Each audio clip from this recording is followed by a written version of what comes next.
Hey, Pam. Hi, David. How you doing? Do I have really bad internet? No, it looks good to me. I can't hear you. Hang on. Oh. Try again. I can hear you. Can you hear me now? Yeah, that's me. I was just wondering if I have bad internet. I've been having internet problems. So. Oh, okay. Hi, Rose. Good morning. How is everyone? Very good. All right. Budgie. Sorry. How's it going, Rose? Good? It's going good, guys. I know I said I would put something to talk about a possible what we could do, but I've just been jammed at work and I haven't gotten. That's fine. I kind of took a run at it with the stuff I put in. I don't know if you read what I put into thingy. We can go through that if that's useful. Why don't you have a quick, I can bring it up if you like.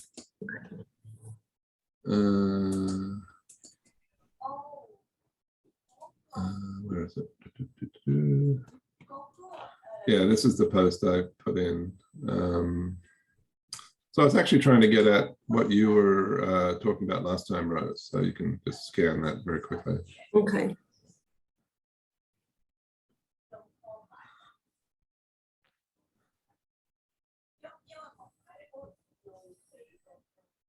Mm-hmm.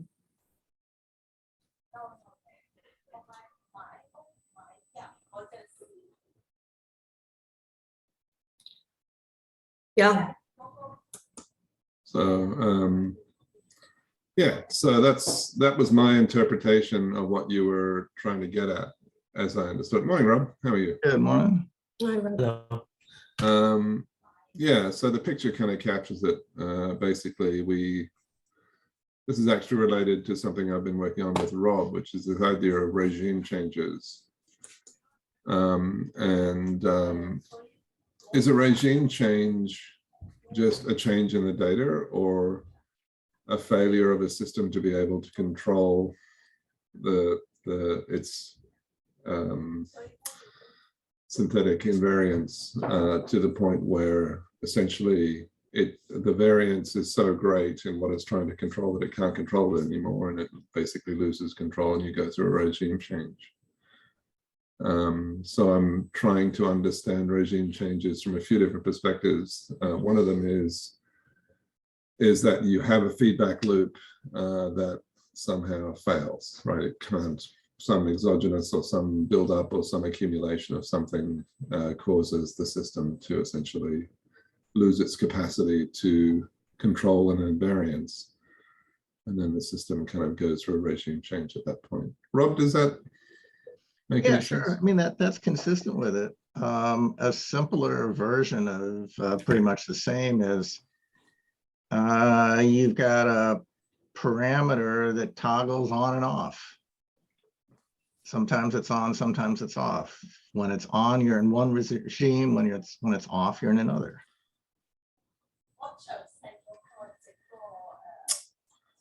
So can you go back a second to the idea of the feedback loop failing? Because I think that's thinking about it in a different way than I was.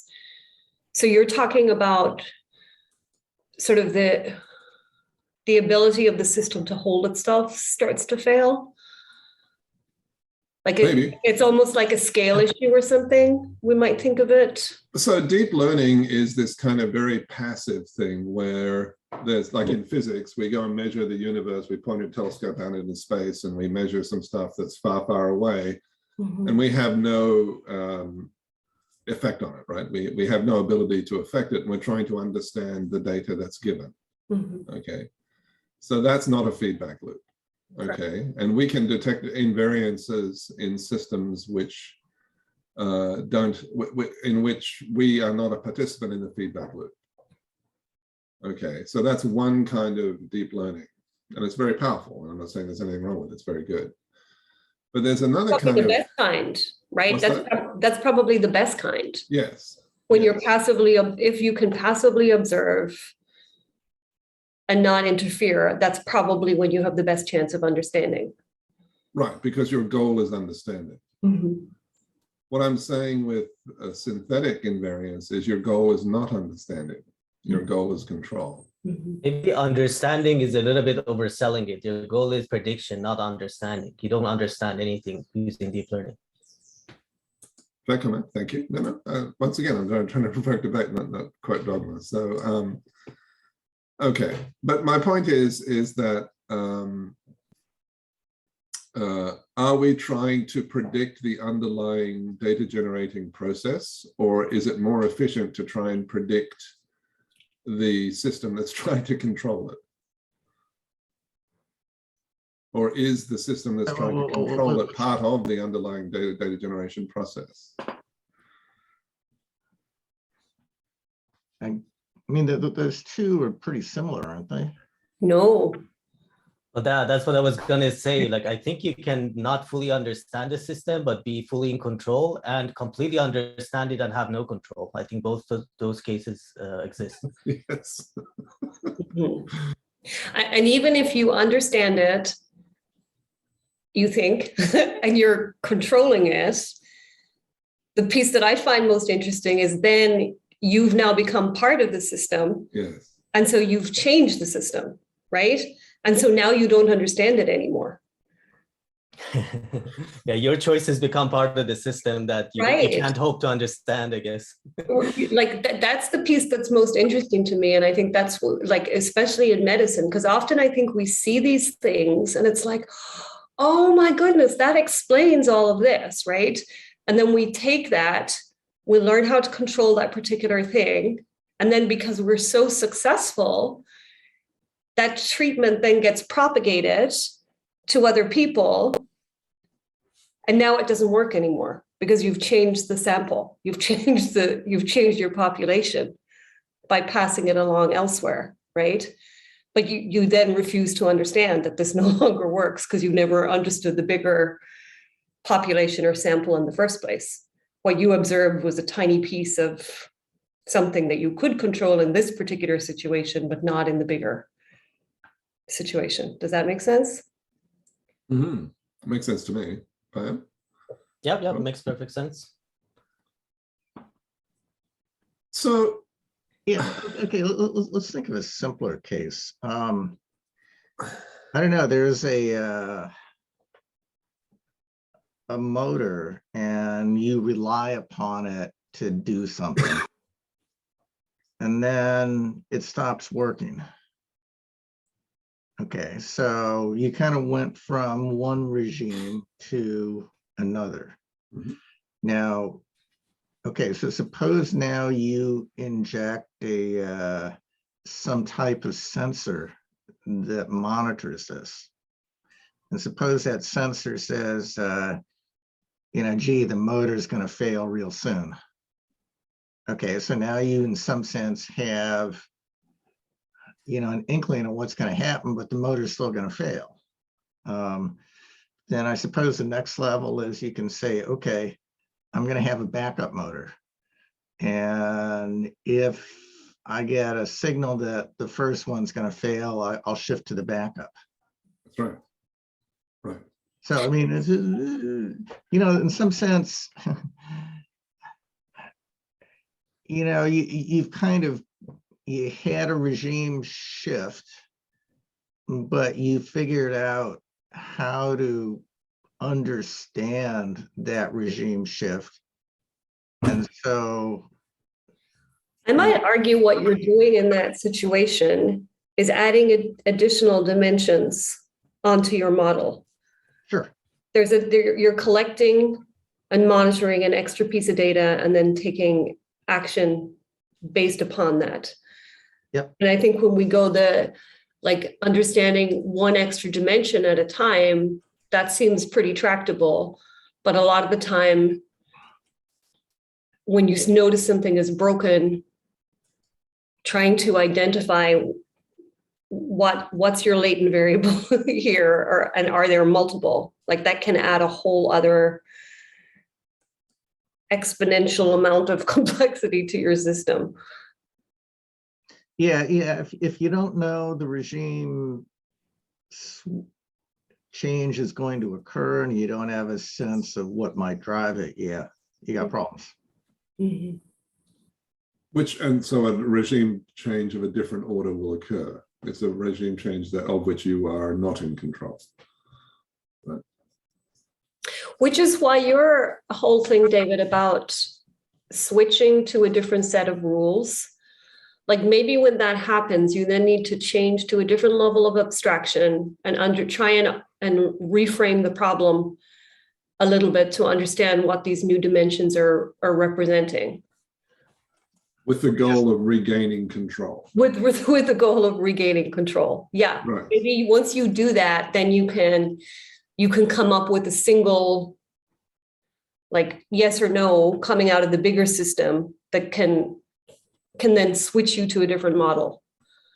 So in other words, we're going to have two different geometries, right? Multiple, I would go more than two. Oh, you're talking about the controller and the. No, I'm not talking about the. Like an omniscient. No, the Erlanger paradigm stuff. Oh, yes, yes. So they talk about these geometric models of deep learning. Very interesting questions. I was going somewhere a little bit different, which is more related to what Payam was thinking about in terms of search. But that's actually interesting. Before we go to the search, I wanted to comment on. So it seems like these are the kinds of problems you guys are discussing. Let's say you have a system somehow defined as a differential equations, whatever, some dynamical system that you understand well. So if you understand it well, you can maybe control it to some extent and you're happy. But if something breaks, basically that set of equations are no longer valid. And the only way to fix it is to have a more overview of the bigger system in that this system is a part of, and then you can basically adjust and go to a new system that again you understand, and so then you just need to toggle between them. But you can never toggle between them within the original model because the model doesn't include a case where one of the differential equations was not there, right? Like the motor stopped working. So maybe it's sort of related to the Hofstadter stuff where you need to like you can't refer to a sentence in the sentence because the sentence have no understanding of language. It's its own framework. So maybe something breaking or these toggling is basically because we don't have a more holistic view of the system. Because if you had a bigger system where you could have 2 motors, 3 motors, 5 motors, no motors, then you shouldn't have to toggle. If one of them stops working, your model is still gonna perform, right? I think that if sometimes where we go is when something is not working, then we start creating bigger and bigger models with the hope that eventually we'll be able to understand everything. And I think if science has taught us anything, maybe that's just, it's an unrealistic goal. We can only understand things in terms of a particular framework at any point in time. Which is fine. I mean, it's a more pragmatic approach to have a toggle and switch between 2 models as opposed to having a model that covers the whole universe, right? Absolutely. But then having the level of control to kind of go above it and recognize, oh, this is not working in this situation. I need to toggle. And where might I go? Like roughly what is it? What piece of it is causing me to fail here? And what does using those outliers then to try and drive, well, where do I go next? Or do you just get rid of the outliers and go back to the system that you know? No. Get on with your publication, yeah, with your beautiful data. I think it's easier to get rid of the outliers. I really do. Yeah, but then you're not solving it, because a lot of the time the outliers, we're lucky we see them, right? But they're not, I don't believe that outliers are really that rare. It's just there's something else. They're on a spectrum of something else that you're not covering in your model. Sure. Yeah, I'm just, like if I'm trying to run a company, right, and I have something that works, has worked in the past, and there are these outliers that are causing you to lose control of the system. You could either start a new company which is broader, or you could just try and get rid of the outliers. Well, I mean, I think that's what's happening with data drift, right? In that you can be in a very powerful position at one point in time, and then suddenly something starts to change. And if you're not taking action upon that, before you know it, your entire business is going to be taken out from under you. And so I think there is actual very valid business reason to look at the outliers too, because often that's the next sort of leap that's going to be made. And if you're not looking at that and adjusting your business model to that, it's gonna take you by surprise, and you're going to lose everything. Rob, what's your thoughts on this? I'm very curious. Give me a minute. Let me see if I can pull something up. Oh, okay. So all I was going with, okay, so there's some tests that we could do here that I think are interesting. All right. So if we perturb the system in some way, and we can detect a counter action from the system, we can infer from that this is not an underlying or analytic invariance. It's actually a dynamic or a synthetic invariance. In other words, we have a feedback loop that's trying to keep this thing, like if I push it this way, something pushes back, right? If not, so if I can't push it at all, right, if this has no effect, then there's an underlying kind of principle at stake here, which is much deeper than this kind of feedback loop. But I think we could potentially even do experiments to detect things that are claimed to be kind of true invariants, but in fact are synthetic. So we might actually be able to tease apart that this is actually a feedback loop versus an intrinsic property of the universe, let's say. Sorry, but can you say again, how do you define synthetic invariance? What is invariant here in the example? Okay, so I have a voltage level, right? And if I lower the voltage level, something comes in and pushes it back up again, right? That is an active system, right? The system is actively trying to keep the voltage level at a certain, at a certain level set. Okay, so something is perceiving the voltage and performing an intervention to keep it steady. That's synthetic invariance, right? It is invariant, the voltage isn't changing, but it's not some deep underlying principle of the universe. It's just some feedback loop that's trying to keep things the same because that's advantageous to the mechanism. So it's some parameter you keep invariant by forcefully using a feedback loop, trying to control it to a set level. Right. That's what. That's okay, right. okay. That's right. That's what I mean by synthetic invariance, right? Gotcha. Now this is very useful. I'm not suggesting it's not a very useful thing. It's just we never talk about it in these terms. I'm just curious. Yeah, this is what I was trying to find. There's something called the Western rules, patterned after Western Electric, and these are part of a mechanism using stuff called control charts. I don't know if you guys have seen this, but there are things like, let's see if I can make this a little bigger here.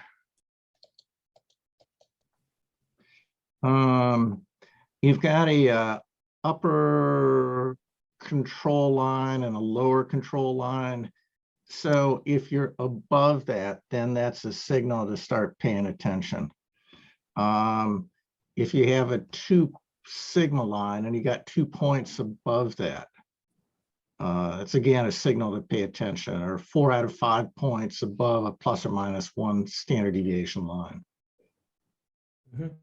So there are a number of things like this that this is sort of real life applications of, the predecessors to a regime change, if you will. So these are kind of interesting. Actually, they work pretty well in a lot of ways. Okay, But So- once again, there's an active, somebody's paying attention and performing interventions to try and sustain the invariance. Well, this is what tells you to intervene. Right, sure. Totally fine. Yeah. Okay. So in that sense, it is simple because you're essentially not expanding necessarily what you're looking at. You're just trying to look at it in perhaps a more structured way. But this goes back to it last week. Why aren't you applying the interventions all the time? Like, are there just some interventions that don't work when you're kind of stable? Like if you're in a... I guess the idea is that the interventions are costly. Okay, right. So these are kind of this second tier, this hierarchical reinforcement learning idea that Payam was talking about, this kind of second level of affordances of actions that we could take. That given that the underlying system is unable to sustain invariance, we need to apply more costly measures to try and either move to a new regime or forcibly kind of shove it back into invariance in this regime. But I guess there is, I don't know if there's a difference between, to me, they are different. For example, going to a medical example, if you come up with a new drug, you test a bunch of people, and let's say for 99% of the people, it didn't work, and then one person got 10 times better and it cured the disease for them, right? So that's the outlier I thought we were talking about. Has nothing to do with the time series, with the dynamical system. So a power going up and down because of usage, to me, that's not the same case. It's completely different. So in that case, an outlier could signal, or those rules that Rob just showed could signal that you're going away from some kind of stable point in your dynamical system. So you should do something, versus you detected an outlier in a statistical model. Maybe there is an opportunity to go discover what was happening with that particular patient, right? Yeah, good point. I mean, there's a real distinction essentially between a cross section and a time series here. But there's also a piece of it where they morph into each other, right? So you develop a new drug. In this situation, you prove it works, right? You've done your randomized control trial. You get great results. We apply it to the population, right? And it seems like it's successful. And it becomes so successful that it's then like, oh, well, let's start applying this more broadly, because we're seeing that, we set a level up here for when we intervene. We're basically dropping the level because more people want this intervention for whatever reason. So you start to apply it to a broader population. And then what starts to happen is that it doesn't get the same results as the randomized control trial, right? And so you're now applying it much more broadly. And if you were to try and sample back and see how successful it is, you're going to get very different results. And by being able to understand that you're applying it to different people and it's no longer working for these reasons, that gives you some place to go, right?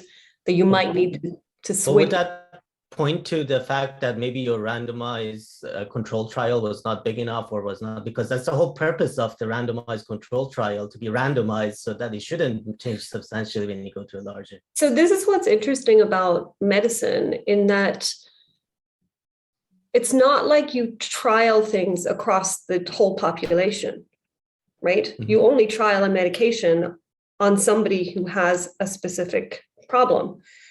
And how do you define that problem? It's not as neat as people think at all, right? Like some of it is, it's subjective, right? Like we like to think it's objective, but it's sometimes it's not. And then especially if the medication is popular because people like the impact it has, more people want that intervention because they believe that it's going to help them in some way, right? And so those people are not the people who were in the original sample. And then there's also just the complexity of, as polypharmacy has become a bigger problem, a lot of the trials that were run on these medications were run 20 years ago on a very small population, right? And now we have these people who are 40, 50, 60, 70 taking, 25 medications, 30 medications. Do we expect to see the same results?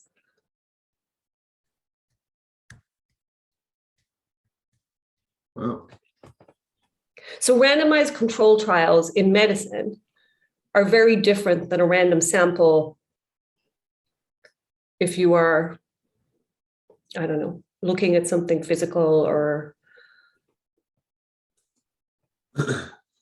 Yeah, I'm really not a big fan of randomized control trials because there's an awful lot that they leave on the table. But one way you could think about trying to sort of merge those is have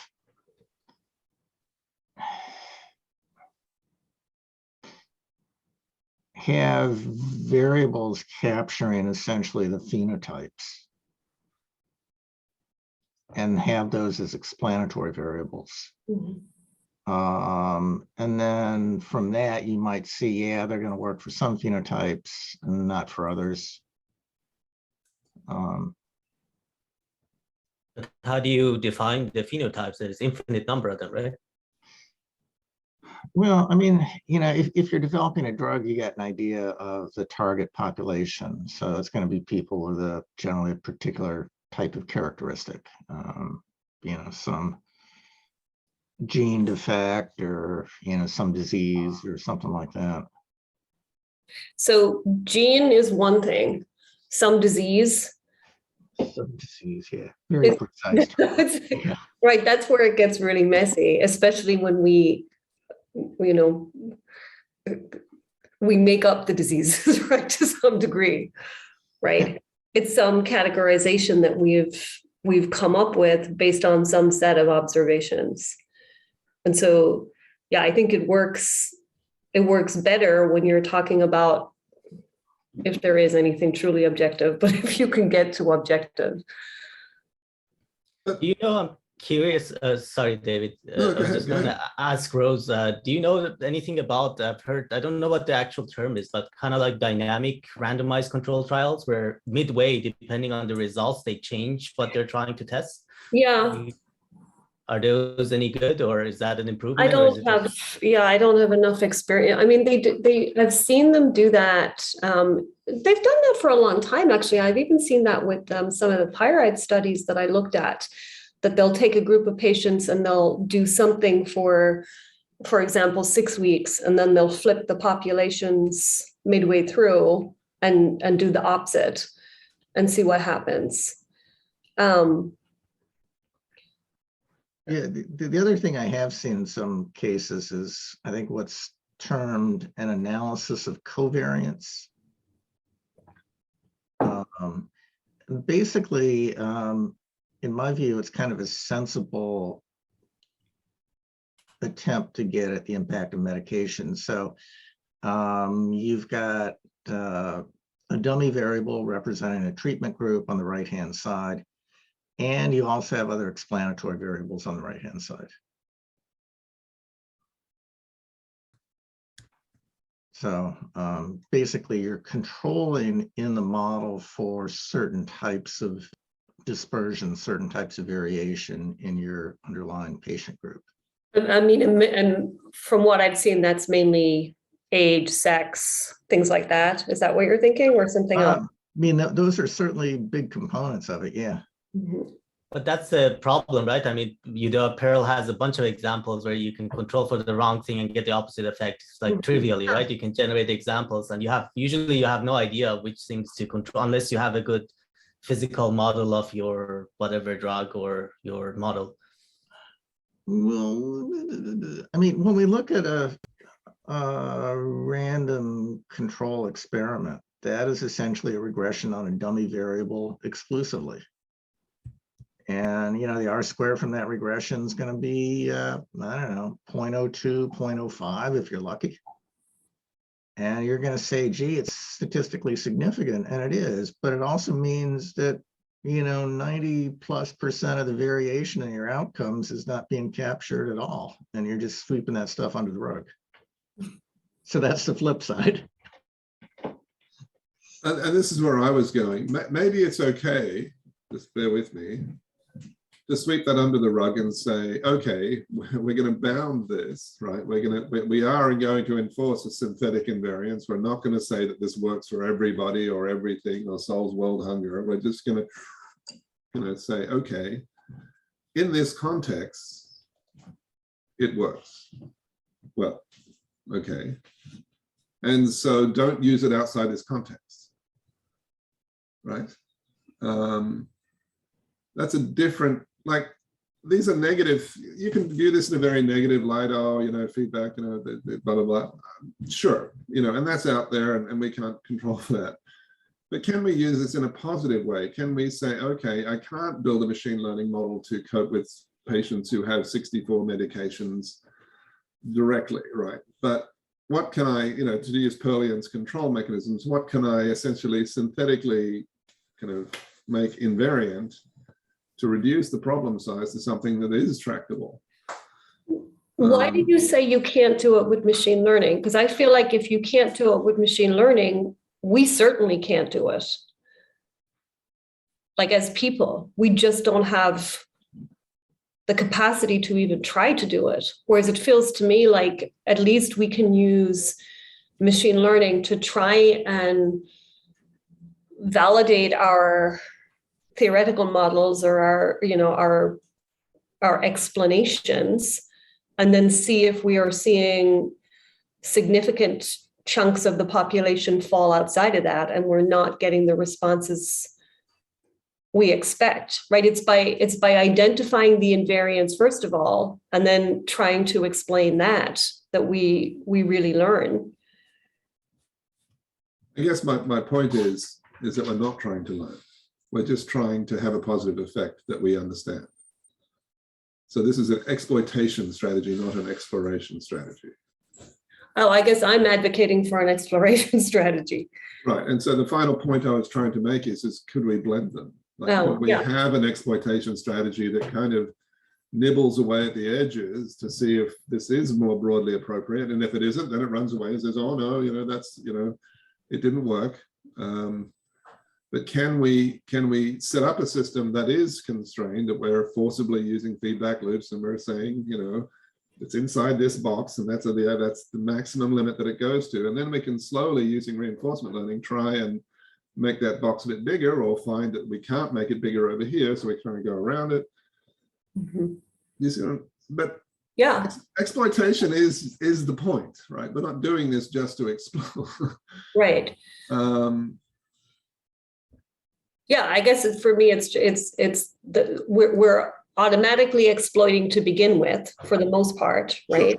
Sure. Fair comment. Yes. And then it's being able to identify where the exploitation isn't working in the way that we want it to work, and either accepting that we need to put constraints, or learning, if we want to continue to exploit, here's how we might go about doing it. Right. As opposed to completely losing control and losing everything. Mm-hmm. Which is not useful in some situations. In some situations, a regime shift is what is required, but it's rare. Maybe. I'm just trying to be pragmatic, maybe. I mean, does reinforcement learning help here? I think it does, right? If we have a reinforcement learning algorithm that's moving through some complex parameter space, and it finds a nice flat spot where prediction is of high quality, that's useful. Even if we can only restrict that prediction to that area, that's useful. Okay, and sure, if you go outside of that context and it goes crazy and it doesn't work anymore, given. Yeah, I mean, there is also, you can even go before reinforcement learning. Like if you look at robust control, which is an older field, like in robust control, you basically make your system stable in the worst conditions that you think could happen. So that makes the system super conservative, but you can guarantee that it's going to be robust in the worst possible case. I'm not saying we can necessarily do that in medicine, but that's the idea behind robust control. So then there's some new work where people are trying to go beyond that, because if you make your system stable under the worst possible conditions, it basically does nothing useful.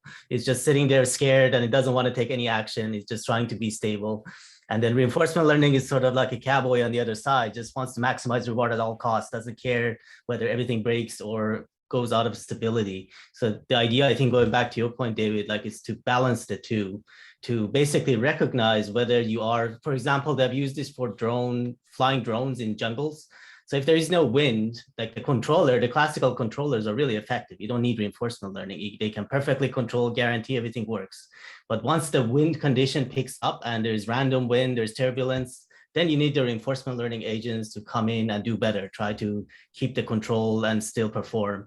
And there is a way to smoothly vary between how close you are to the worst conditions and then to optimum conditions. And the controller can just decide which regimes, if you like, although in this case it's continuous, like it's some kind of a continuous variable depending, and you can tune between robustness and performance. Okay, very good. When you're talking about reinforcement learning in that situation, are you talking completely simulated? No, they fly it in the jungle. You can see Right. the videos. It's completely in the real world. It's not. Okay, so I guess Yeah. I'm just wondering about in a medicine situation, what? So the patient is not exhibiting any strong side effects at this time. Okay. So because we're not getting these kind of active interventions happening, the system, this goes to other work I'm doing, which is not relevant here, but essentially there is an area, there's a concept in economics, they call it the indifference curve. When you go beyond the indifference curve, it doesn't, like the parameter, variations in parameter don't matter, right? Because you're in this kind of safe zone. And if you're in this safe zone and we can establish through some mechanism that a patient is within this safe zone, then we can apply an intervention that is problematic outside of that safe zone, but actually has benefit within it. Makes sense? So if I'm taking a specific kind of drug and I don't have a heart condition, but it causes my heart to go fast at certain times, but it has a very beneficial effect, but I'm physically fit enough to absorb that elevated heart rate, then that's a very good intervention. Okay, but if we try the medication and we see that it's causing stress and we determine that you're not in the sweet spot, then we should not use that medication or use a different approach. But in general, like, I feel like, so I'll give a counter example to what I'm about to say in a second, but I feel like reinforcement learning is like exactly opposite to what you want in medicine, right? Reinforcement learning works when you have infinite amount of data and they don't cause any death or there are no safety issues. But I feel like in medicine, you're the exact opposite regime where you have few data points, they're expensive, and you could really cause harm if you do wrong. So like my first instinct is you don't have a simulator, right? Presumably you can't generate synthetic patients that are in any way resemble somebody in real life. So my very weak counter argument to that was in vitro analysis. You take a biopsy and then you put it in the lab and then you apply the interventions to the biopsy and see what the sure. effect is. Yeah. If you could approximate your system somehow outside of human being, yeah, you can mitigate all these issues. But then there is this researcher, Michaela van der Schaar. I think she's in Harvard. Like she's a doctor, I think, and she does reinforcement learning in lots of different medical studies. Let me see if I can find her. You might find, because I don't have the domain knowledge, every time I attend her talks, I don't understand what she's talking about. But it might make sense to you. Okay. That to me. You know, I mean, there are certainly areas in which our two perspectives on the table here are not sort of inconsistent. You know, you could, you know, if you're a diabetic, say you've got several different states and you're trying to navigate sort of between them. And if you're in a state that's not in the good one, then you'd like something to nudge you back into the good state. That's right. Yeah. And so, I mean, we're not talking, you know, sort of major interventions, but it might be diet, or it might be, you know, insulin, sugar, whatever. So Anyway, I guess I've always held this naive view about machine learning in that it was the very first kind, right? You get some data from space and you're trying to gain an understanding of the data. And you're not trying to have feedback loops in there that are in, you know, in intervention loops that in that data. That's not the point of deep learning. This whole idea of IID data is that it is external and you are not kind of in an observer relationship where the observer is affecting the experiment, right? Hopefully. I don't know how many settings that's actually true, because we deploy these models almost immediately in the real world and they start having an effect. So this naive view is actually exactly that, it's naive. And perhaps we should kind of grow up and say, okay, we need to make it clear at least that we are essentially synthetically, this is not truly invariant in nature, and we're applying interventions to keep it invariant because there is a benefit. And that goes back to the point you made earlier, David, that you have a company, you have your data set, it makes you money. As soon as it stops making you money, then you develop another model and you keep going, right? And nobody cares about these philosophical repercussions of IID versus not, right? At least in any company I've worked at. I hope there are better ones out there, but I don't know of any that actually care at all about these things.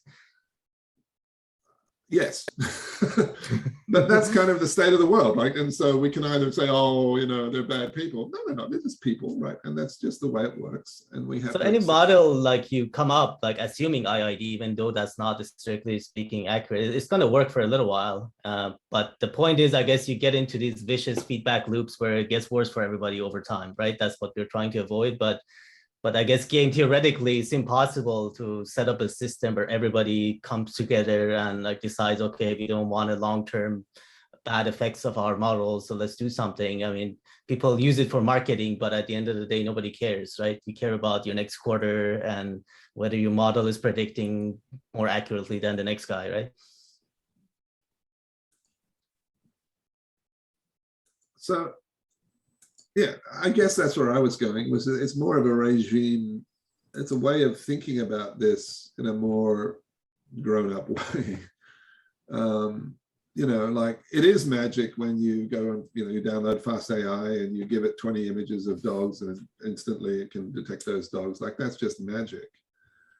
But it's not magic, right? And in the medical setting, I think that we might be able to address some of the critical concerns that you've been raising and Rob's been raising around medicine by just being a bit more kind of blunt about what's going on here and the limitations of the system and the benefits of those limitations. It's not necessarily bad to use a feedback loop to control something, right? The fact that we have very, you know, the canonical example is unfortunately bullets, but in the old days they used to make cannonballs for cannons, and then they standardized, they made cannons invariant, right? They said all cannons have this size, and if you make a cannonball, it'll fit into any of them.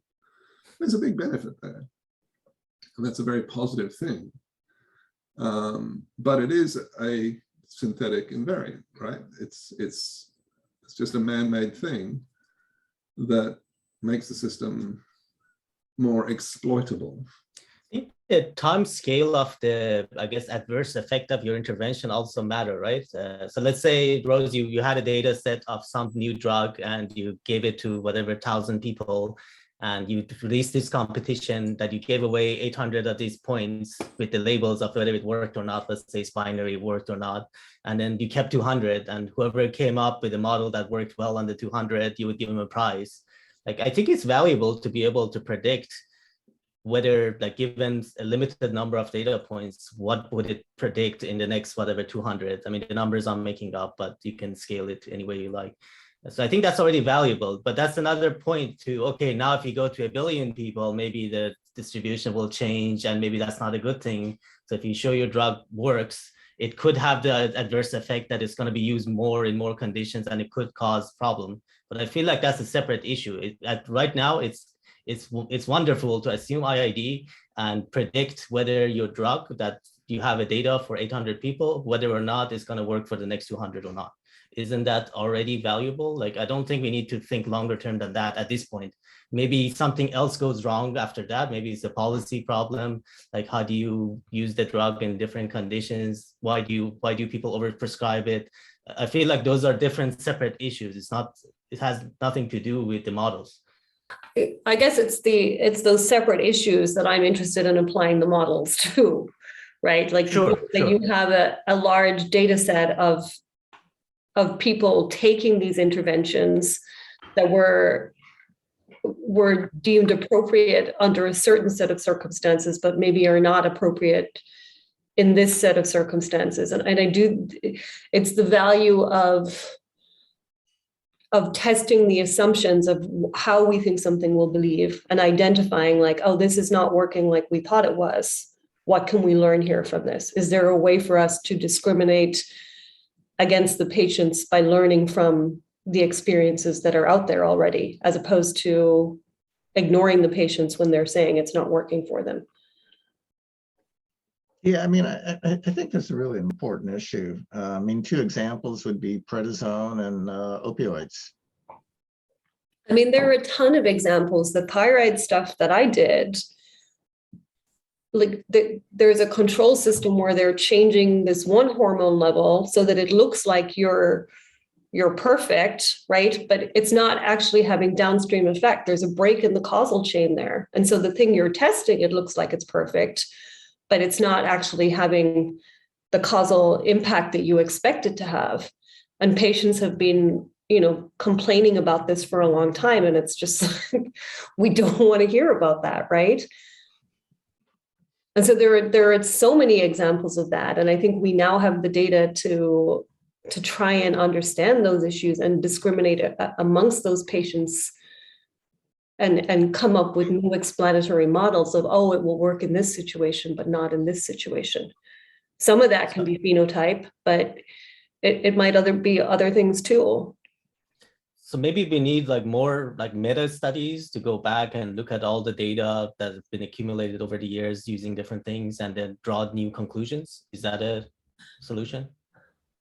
More metadata. So you're saying go through the research studies? Yeah, and just look at all of them that were trying to get at the same or similar issues and try to see if you need to draw new conclusions. I mean, I think that's what Elias Barnbaum is trying to do to some degree, right? Like, how do you take different kinds of studies and combine them and test your assumptions to see if the data supports what you believe right now?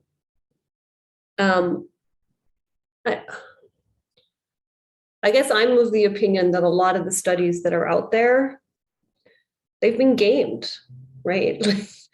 Yeah, I mean, if you believe that, then we don't have any data, then it's all lost. But we right? do have data. I guess we have observational data, which is sort of, Sure. it's more complicated, right? It's a lot more complicated, and you have to be very careful with how you do it, because you get all kinds of selection bias built in there. But I do think we have data, and it's because it's true patient experience and it's how it's being used in the real world. That's kind of why I feel optimistic that machine learning has a role to play here, because it almost capitalizes on the strength of deep learning. But it's a different type of prediction problem in some sense, because what you're doing is you're looking at across a whole bunch of variables, and you're asking, what are the collections of these variables that lead to an outcome that we want? So it's almost like we're doing the inverse problem. An outcome we want or an outcome that we don't want. Sure. Right. So if we take, like, if you have a large data set where you've had people take multiple interventions over a long period of time, and you're at the point where you have these really complex patients who are taking multiple interventions, and for the most part, these people are really sick and everybody's afraid to touch them, right? Afraid to remove medications, add medications. People are really working in their own silo. I mean, I think in a situation like that, we can start to maybe identify groups of patients where, oh, the people who didn't have this layered on top are doing better in this situation. Are these observational data you're talking about? Are these public or are these within like big Oh, corporations? yeah, they're not public. Okay. No, So that's but the other problem, right? So there's really no hope of like using them if it's not public. Well, No. unless you work for a healthcare system. Yeah, but they have opposite incentives, right? I don't trust. If you don't trust them to conduct, if you say RCTs are gamed, why wouldn't the study of observational studies be gamed? No, I'm talking EHR data, HR? yeah, but, you know, medical records. Oh, okay. you know, but you know, Pam, you're correct. This could easily be gamed. But everything in statistical inference can be comparatively easily Right. gamed. I think there are two big pools of data out there that we still haven't fully tapped.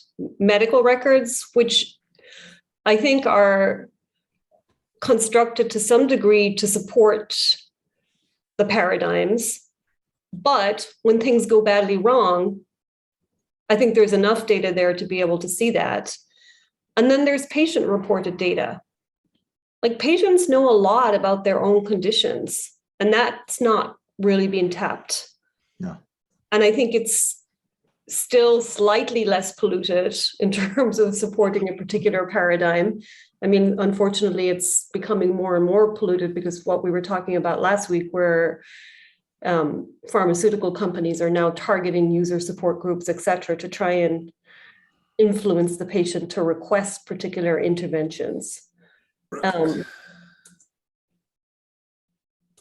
those data sets are available. How do you feel are like the patient's experience? How reliable is it? Like, I don't know if I would trust somebody's experience. Like, you ask somebody, just give me a scale of whatever 1 to 10 on how much pain you feel. That's totally subjective, right? Maybe somebody has a bigger. This is a simple case, but do you really trust the person telling you how they feel? Subjective stuff is what's used in randomized control trials, right? How do you think they test the effectiveness? They ask the patient how they feel, right? Do they? I mean, I guess it depends, but if you have like a blood pressure medicine, presumably they measure the blood pressure, right? Okay, They don't ask you how you feel about it.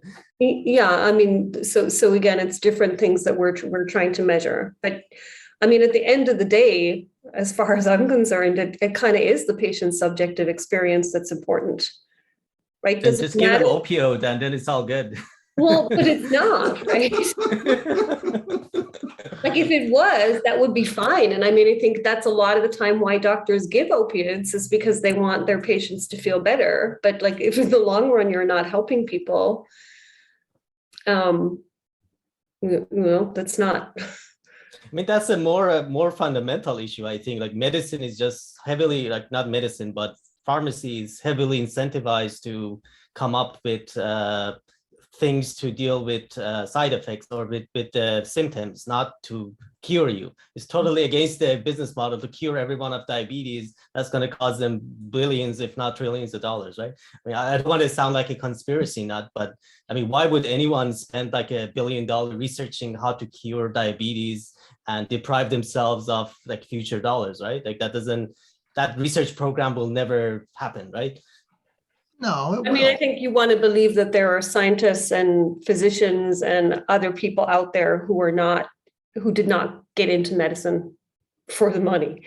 Yeah, but those people don't have access to the labs and the data and the money to do this, right? And they might want to do it. Medical systems people do, right? Like practicing physicians, right? But the practicing physician can't come up with a cure for diabetes, right? You need like very expensive labs. And no, That's not quite the right way to look at it, because if someone came up with a cure for diabetes, that's $1 trillion market. Sure. And there are people out there willing to invest and make that come to life. I mean, So how is that $1 trillion market? Like once you cure everyone, then it's done, right? You're not going to be selling any more cures. well, Not I as mean, much as insulin, right? yeah, but it would still be a huge chunk of money. I'll just twist it a little bit. If a competing company does develop a cure for diabetes and you didn't, Right. you're gone. Like you, bye. So yeah, I mean, I got to admit, I've heard these same types of arguments recycled time and time again too. Automotive companies, or didn't want a new carburetor on the market, or I think that was the first they time wanted to.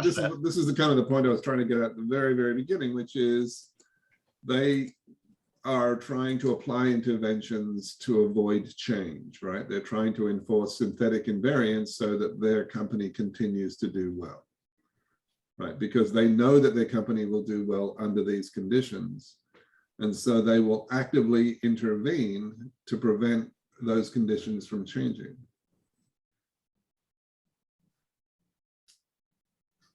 We can all be grown up about it and say that's just the way the world works and kind of integrate that into our regulatory framework, or we can just have bribery and corruption and it's exactly the same system, except everyone thinks that it's grossly unfair and evil.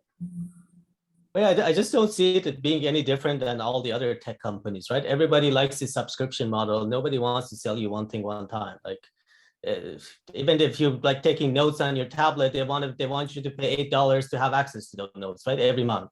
Like they don't want you to pay $200 and then have the app, right? And I don't see why medicine would be any different, right? I don't believe the people in medicine are any different than the people in tech. They all want a stream of cash flowing in regardless of what's out there, right? I think you're more pessimistic than I am. I think I really do. I hope so. I really do believe that there are a lot of good people who got into medicine for the right reasons. And yeah, I mean, people need to make a living, but I don't know that most people get into medicine because they believe that's the way they're going to make the most money. Now, pharmaceutical companies, whole other game, right? But yeah, I truly do not believe that most physicians are in practice. No, I believe that, right? I don't think the doctors are sitting around counting their money coins and like deciding how to screw people out of their money every day. Like the doctors don't do that, but the system seems to be like incentivized in all sorts of wrong ways, like just obviously from the outside. Like I don't see, even if I am the greatest person, if you put me as a CEO of Pfizer, I have to do the same thing. That's my job, right? Otherwise you get fired and they replace you with somebody else. Like he could be the next messiah, but he still has to do what's good for the shareholders, right? Yeah, so there's nothing wrong with this. But in healthcare systems, right? Like you have to stay in business, right? You have to be able to continue to provide services, but then in the provision of those services, it's keeping your patients as healthy as possible, right? I mean, that's why working alive, not as healthy as possible, I guess. No, actually. So for example, with Kaiser, right? Because they're the insurer and the healthcare provider, they have the hospitals and the physicians, right? You are motivated to try have your patients as healthy as possible. Whereas when it's systems like the insurer is motivated to try keep the cost down in the short term, because there's a good chance that in 3 years' time, this person will no longer be on your insurance. You will no longer be paying for them. Somebody else will be paying for them, right? Then there are competing, what's the word I'm looking for? Like priorities. Whereas if the same person is paying for the patient in the long term, that you're motivated to have them be as healthy as possible. Okay, good. I guess that I'm glad that I'll be glad to be wrong on this. I mean, So there are some incentives that are going the right way then, so that's good. yeah, I mean, that's absolutely why I chose to work for Kaiser. You know, if we get into the issue of sort of healthcare economics, we're going to be here a while. Okay. But you know, I will say I do find it interesting how people are sort of willing to abandon a competitive market outcome, which generally produces pretty good results when it comes to healthcare. I think the problem is like a local minimum, right? Like, let's say you do that. If you spend $1 trillion in R&D, you might be able to come up with a cure for diabetes, or you can make $1 billion a year selling insulin indefinitely. Like, I think it would be hard to make the case that you should go in this exploratory thing that could have a very huge impact on future people's lives, but at a cost, versus, you know, just try to maximize your quarterly income going forward. So that's the kind of thing that could be happening in universities, right? Like, if you're a professor, I can see you spend your entire career focusing on getting a cure for diabetes. You don't care about selling insulin, but then those people don't have the financials to actually fund it, right? Well, you know, I mean, there are industry resources. There are you know, academic resources, and you know, the entrepreneurial community. I mean, guys like David, I mean, they're essentially nuts. In the best possible way. Yeah. No. I mean, in that, you know, I've seen this personally multiple times where, you know, people just get convinced for whatever reason. They've got an idea, they got a process, it's gonna, you know, produce this result, it's gonna make their mark on the world, it's gonna, you know, make a difference, and they go all in. And you know, some fraction of these actually wind up working, and we're the beneficiaries of that, you know, in ways that we kind of don't understand. So I think the other point with medicine too, and the piece that maybe interests me the most, is that we always sort of talk about it in terms of, well, we need to go develop these new interventions or new treatments. And if you look at where we spend most of our money in healthcare, it's not really that we need to go develop new interventions and new treatments, right? People need to live a different lifestyle for the most part. Like, Right. when we're talking about a lot of the things that we do need interventions and treatment for, it's a tiny piece of overall healthcare.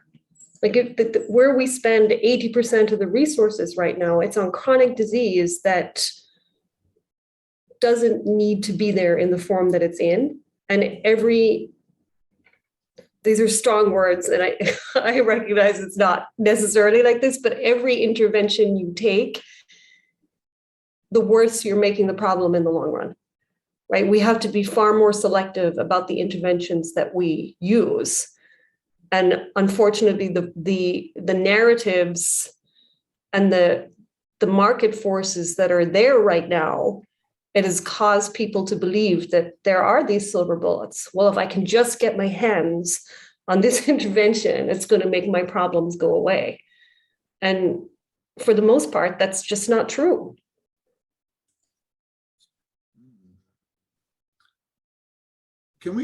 Where can we go with this? Sorry, I'm thinking next week now because we're kind of over time. It's obviously this is of interest to the group, which is great. I'm very happy about that. And it's obviously of great interest to me. Where would you like to take this? Could we, I'll throw that out there.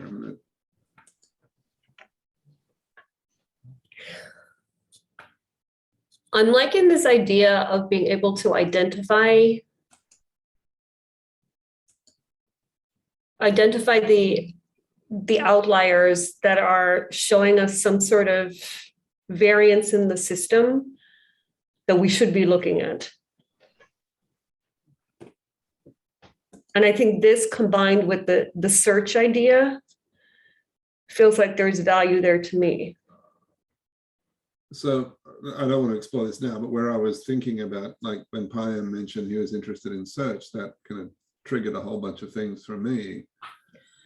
And this actually led me to this idea of trying to test invariance for its synthetic nature. In other words, could we develop a test where we have something that appears to be invariant and we specifically construct a randomized control trial, whatever you want to call it, which perturbs that, which moves it in certain ways.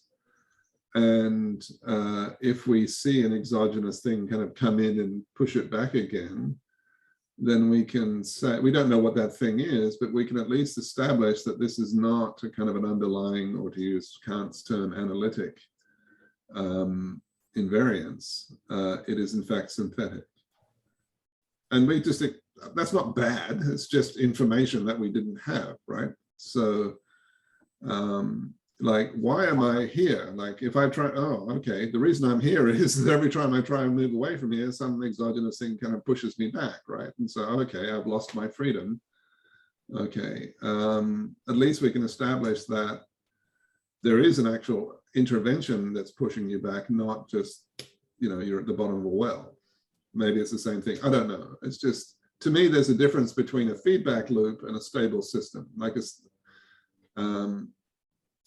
I don't know if you guys were familiar with the word. I mean, you must be, like, you've heard of it. Like this was the big craziness before deep learning and machine learning, like cybernetics, right? That was, I feel like what you're talking about is what they were trying to solve with cybernetics. It's basically the precursor to AI that sort of got forgotten along the way. Maybe have a look and see if some of those ideas resonate with you, David. okay. Is this of interest to you, Payam, or not so much? Yeah, I mean, yeah, I am interested. I've always been sort of, like, it's been mysterious to me what happened to cybernetics, why people abandoned it in favor of, I mean, everything is analog and continuous in cybernetics, as opposed to digital and discrete, the way we have sort of settled on because of our hardware and everything. So that could be part of it. But I feel like these ideas of feedback and control and all the relationship with information was all like part of cybernetics back in the 80s, I think. Okay. I'll definitely dig around. If you have any authors or anyone that you might suggest, I am completely blind to cybernetics. I know nothing about it. So and maybe have a look, see if it's interesting to you. Like, I don't know, it might not be super interesting for everyone. And I'm also super open to one of you picking up the torch and running a session. Totally fine. I'm just trying to keep the group, you know, moving and going. So it seems to be working. It's working well. Are you happy for me to just keep trying to, like, I'm listening very carefully to what you're saying, and I'm trying to make the next one relevant to the previous one kind of thing. Is this good enough? And this bit of feedback here is helpful for me. Is this of interest to you, Rob? I mean, are we on topic here? Or? You know, David, everything you do, I find interesting. And this includes the things that you look at that I'm kind of shaking my head saying, what the fuck? Because, you know, another, you know, month or two later, I'll be thinking about it and realize, oh, that's what he was getting at. Okay. All right. No, so I'm a consumer of this. This is a tremendously valuable use of my time. Okay. One other thing I might think it'd be interesting to look at too is, so when Rose phrased this problem of trying to sort of learn of the collection of people in a patient population for whom something might work, you know, in some sense, that's almost sort of an unsupervised clustering problem, but then relating the clusters to stuff in some manner. And I don't know what that would be called. Well, I think it's the clustering, but then applying an explanation on top of the clustering, right? If Yeah, we can do, if So we is there a can, name for that type of approach or? I mean, that's causal discovery, I think. If you Yeah. can try and come up with some sort of hypothesis, like, oh, maybe it's this, maybe it's this, maybe it's this, and then test those theories against the data. I suppose. You might find this paper interesting. So I tried to do exactly what you say. So this is a very well cited paper. It's called Deep Embedding Clustering or something like that.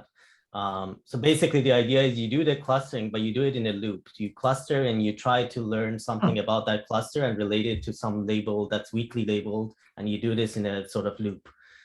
I did try it personally and I couldn't get it to work in my application. Like it's unstable, it's hard to do. I mean, I think it's a hard problem, but at least these guys seem to start the process. Something like that in, there are a couple of very well-run data collection, healthcare data collection things that have been done where the data is publicly available for anybody to use. I use the NHANES data set for the research I did around thyroid stuff. And those data sets are good. And they do capture a lot of stuff from the patient perspective, but validated. For example, they have people do lab tests and look at the prescription medication bottles, et cetera, and validate that the patient is actually taking the medications that they say they're taking. And so I think we could potentially use that to prototype something. And if you got interesting results, then you could approach a larger healthcare system with a larger observational data set and try to do the same thing on a much, much bigger data set.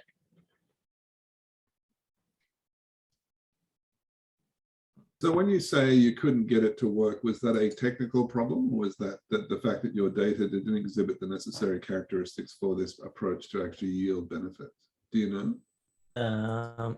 I don't know. I had a particular data set and so part of it was labeled. So I was trying to use that part to guide the clustering algorithm.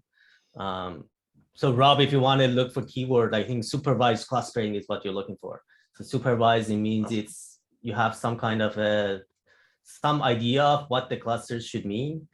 But the problem was I would cluster it using this. And let's say, so one issue is you have to decide on the number of clusters you want. So let's say you decide on 5 clusters. Some of them I could see that vaguely they look like they actually mean something. Like by just looking through the cluster, I could see, okay, this is all the whatever orange, whatever ships.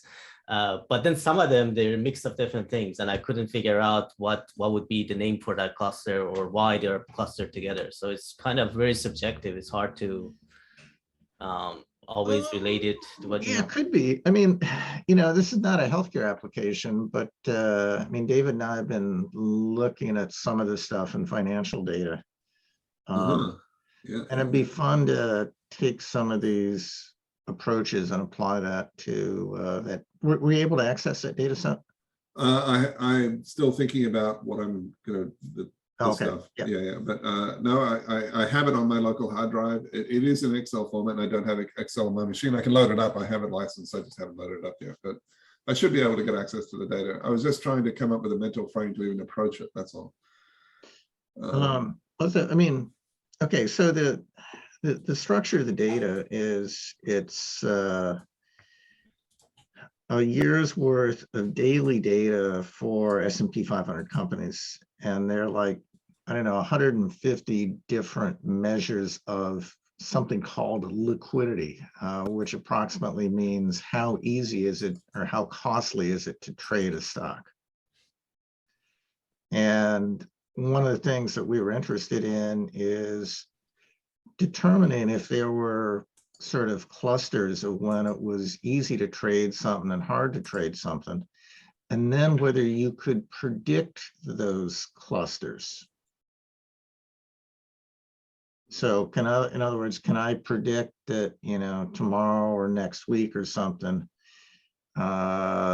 liquidity for a company is going to be high or going to be low, because that would impact how I trade on it.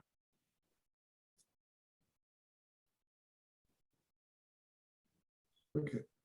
So yeah, I mean, we could write a good paper on this. All right. So next time, I think I'll actually take a close look at this paper plan, and maybe we can take that as the next kind of piece to look at. Sure. So why don't we think about that paper? We'll take a chance to try and have a skim this week, and we'll talk about it next time. Does that sound good? Sounds great. Great. All right. Well, thank you, everyone, as always. And it's always a pleasure. All right. Thanks, everybody. Have a great Take care. weekend. Bye.